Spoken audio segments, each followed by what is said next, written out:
នេះជាតារាងទី6មែនទេខ្ញុំអាចថាបចៅហ្វាយខ្ញុំឈប់អ្វីដែលចៃដន្យឲ្យគឺលោកវាងអ្នកមកញ៉ាំផងដែរជាអកុសលខ្ញុំនៅទីនេះសម្រាប់ការបរិច្ឆេទពីការភ្នែកអ្វីដែលអាក្រក់ការបរិច្ឆេទពីការភ្នែកហាក់ដូចជាអ្នកវាមិនមែនជាខ្ញុំទេខ្ញុំបានទៅទុកខុសគឺចេនហាធានតើអ្នកហ៊ានរត់ចេញពីតារាងការបរិច្ឆេទពីការភ្នែកថ្ងៃនេះយ៉ាងម៉េចគុំគិតអំពីការឈរចេញពីការិយាល័យរបស់ខ្ញុំនៅថ្ងៃស្អែកលោកវាងអ្នកមិនចេះនិយាយគ្រប់គ្រាន់ទេនៅពេលអ្នកជំរុញឲ្យខ្ញុំធ្វើការខ្ញុំមិននឹកស្មានថាអ្នកនឹងត្រូវចុះដោយផ្ទាល់ប្រសិនបើអ្នកជំរុញឲ្យខ្ញុំរៀបការជីតាជីតាអ្នកនិយាយណែនាំខ្ញុំឲ្យស្គាល់ក្មេងស្រីល្អហេតុអ្វីបានជាអ្នកណែនាំចៅហ្វាយខ្ញុំមកខ្ញុំម្ដាយខ្ញុំបាននិយាយថាភីគីមខាងទៀតគឺជាមនុស្សដែលមានភាពចាស់ទុំនិងមានស្ថិរភាពវាបានប្រែក្លាយថាមនុស្សនៅក្នុងក្រុមហ៊ុនដែលអាចនិយាយបានកន្លះថ្ងៃបន្ទាប់ពីប្រើកាត់ព្រីនខ្ញុំក៏មិនបានធ្វើដែរម្ដាយខ្ញុំបាននិយាយថាទេពកោសល្យអ្វីក្មេងណែនាំខ្ញុំគឺពិតជាមនុស្សនៅក្នុងក្រុមហ៊ុនដែលចង់ស្នើសុំឈប់សម្រាកជាមួយឈុតព្រីនធរបន្ទាប់មកអ្នកយល់ច្រឡំខ្ញុំមិនស្នើសុំឈប់សម្រាកទេខ្ញុំផ្ដល់សេចក្តីថ្លៃថ្នូរដល់ព្រីនធរអ្នកយឺត8នាទីហើយតើនាឡិកាចូលហើយឬនៅប្រសិនបើខ្ញុំដឹងថាខ្ញុំបានយកកាត់ការងារប្រសិនបើអ្នកយកកាត់ការងារខ្ញុំនឹងបញ្ជូនអ្នករុករករ៉ែលើនេះលោកវាងមិនធ្វើការនៅថ្ងៃនេះទេអ្នកមិនអាចជិះខ្ញុំជាចៅហ្វាយបានទេមិនអីទេបន្ទាប់មកខ្ញុំនឹងសួរអ្នកជាការបរិច្ឆេទពីការភ្នែកតើអ្នកមានគុណសម្បត្តិអ្វីខ្លះ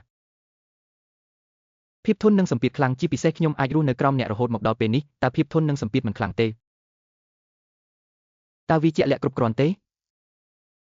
ចុះកំហុសរបស់អ្នកវិញស្មោះត្រង់ពេកឧទាហរណ៍ខ្ញុំពិតជាចង់ផ្លាស់ប្ដូរសម្លៀកបំពាក់ឥឡូវនេះចៃដន្យខ្ញុំក៏ចង់ផ្លាស់ប្ដូរមនុស្សដែរបន្ទាប់មកយើងនឹងទៅទីដៅទាំងពីរការរត់មករកអ្នកគឺជាការប៉ុនប៉ងរត់គេចខ្លួនគាត់ដូចជាផ្ទាំងទឹកកកនៅក្នុងក្រុមហ៊ុនហើយគាត់ធ្លាប់សើចជាលក្ខណៈឯកជនអូខ្ញុំហាក់ដូចជាបានរកឃើញផ្នែកម្ខាងទៀតនៃចៅហ្វាយមាត់របស់មនុស្សនេះពិតជារាបស្មើប៉ុន្តែមិនមានអារម្មណ៍ខាញ់នៃការបរិច្ឆេទពីការភ្នែកទាំងនោះទេវាមិនគួរឲ្យខ្មាស់អៀនទេលោកវាងកុំធ្ងន់ធ្ងរអីនៅពេលអ្នកធ្ងន់ធ្ងរខ្ញុំតែងតែមានអារម្មណ៍ថាខ្ញុំត្រូវរាយការណ៍សង្ខេបប្រចាំត្រីមីសនៅវិនាទីបន្ទាប់ចាប់តាំងពីអ្នកចូលចិត្តការសង្ខេបច្រើនបន្ទាប់មកអ្នកអាចសង្ខេបឥឡូវនេះហេតុអ្វីបានជាអ្នកមកការបរិច្ឆេទពីការភ្នែកហើយរៀបការដំបូងខ្ញុំមានសុខភាពល្អទី2ខ្ញុំមានចរិតល្អទី3ទោះបីប្រាក់ខែរបស់ខ្ញុំជាមធ្យមក៏ដោយខ្ញុំមានបទពិសោធន៍សម្បូរបែបតើអ្នកកំពុងស្វែងរកប្រពន្ធឬអ្នកដឹកនាំ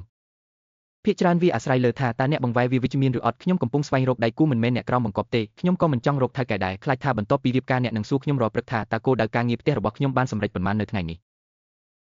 ហើយតើអ្នកអាចធ្វើកិច្ចការផ្ទះបានទេតើនឹងមានអ្វីកើតឡើ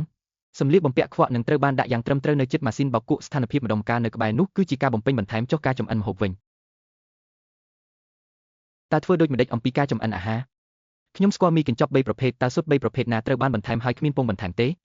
មួយទៀតគឺបន្ថែមពងតែគ្មានពងអ្នកកំពុងទទួលបានដោយអាហារឆ្ងាញ់និងក្រីក្រក្រុមគ្រួសាររបស់លោកប្រធានាធិបតីវាងត្រួតពិនិត្យកម្មករពីចម្ងាយឈប់និយាយវាហាក់ដូចជាភីគីនៃគម្រោងរបស់អ្នកប្រញាប់ម្ដាយរបស់ខ្ញុំមិនមែនជាពិធីជប់លៀងទេនោះហើយជាអ្នកម៉ៅការទូទៅគាត់ជាប្រធានដូច្នេះខ្ញុំយល់អ្នកគឺជាម្ចាស់គម្រោង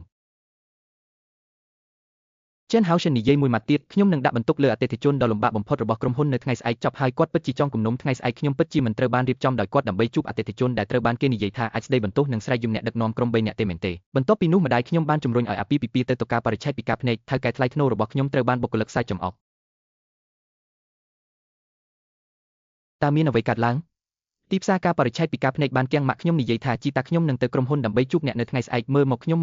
ំបាននិយាយថាវាគឺដើម្បីមើលឃើញកូនប្រសារនាពេលអនាគតលោកវាងតាវឌ្ឍនភាពនេះលឿនជាងដំណើរការអនុម័តរបស់ក្រុមហ៊ុនដូច្នេះអ្នកគួរតែធ្វើពុតថាអ្នកមិនស្គាល់ខ្ញុំនៅថ្ងៃស្អែកវានឹងមិនដំណើរការទេអ្នកគឺជាចៅហ្វាយរបស់ខ្ញុំមិនដឹងថាអ្នកងីនឹងត្រូវគេបណ្ដេញចេញទេបន្ទាប់មកអ្នកនិយាយថាយើងគ្រាន់តែជាមិត្តរួមការងារធម្មតាប៉ុណ្ណោះតើមិត្តរួមការងារធម្មតាធ្វើឲ្យពីការភ្នែកជាមួយគ្នាទេតើអ្នកបាននិយាយអ្វីបន្ទាប់មកអ្នកនិយាយថាយើងគ្រាន់តែជាមិត្តរួមការងារធម្មតាប៉ុណ្ណោះតើមិត្តរួមការងារធម្មតាធ្វើឲ្យពីការភ្នែកជាមួយគ្នាទេតើអ្នកបាននិយាយអ្វីបាននិយាយថាយើងជាដៃគូបណ្ដោះអាសន្នដែលរៀបចំដោយក្រុមគ្រួសារស្ដាប់ទៅដូចជារឿងដំបូងដែលអ្នកបានឃើញរយៈពេលសាកល្បងអាជីវកម្មតើអ្នកនៅតែចង់សាកល្បងទេភាគច្រើនវាអាស្រ័យលើថាតើអ្នកបង្វែរវាវិជ្ជមានឬអត់កុំផ្លាស់ប្ដូរប្រធានបទលោកវាងតើអ្នកមិនធ្វើពុតជាស្មោះត្រង់នៅក្នុងក្រុមហ៊ុនទេ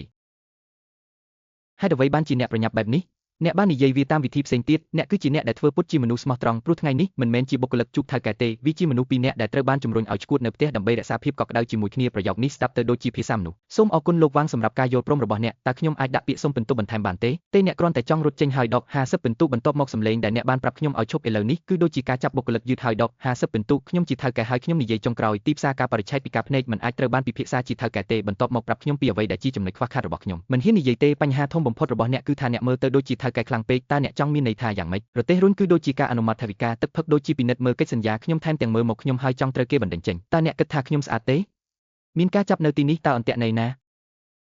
ខ្ញុំនិយាយថាស្អាតគឺដូចជាការនិយាយខ្ញុំបាននិយាយថាវាមិនស្អាតទេស្ថានីយ៍ការងារអាចនឹងបាត់ទៅវិញនៅថ្ងៃស្អែកហើយខ្ញុំមិនធ្វើការទេឥឡូវនេះបន្ទាប់មកខ្ញុំនឹងស្មោះត្រង់គ្រឿងសម្អាងដ៏ស្រស់ស្អាតមិនមែនជាគ្រឿងសម្អាងទេអ្នកជាកម្មសិទ្ធិរបស់ក្រុមហ៊ុនដែលនិយោជិតបរិះចង់ខិតខំធ្វើការមួយផ្លែតព្រោះខ្លាចគេមិនសមនឹងអ្នកមើលលើកទី2ហើយមិនហ៊ានខំប្រឹងទេខ្ញុំខ្លាចថាអ្នកនឹងត្រូវគេចាប់ធ្វើការថែមម៉ោងជាធម្មតាអ្នកពឹងផ្អែកលើមាត់នេះរញ៉េញ៉ៃ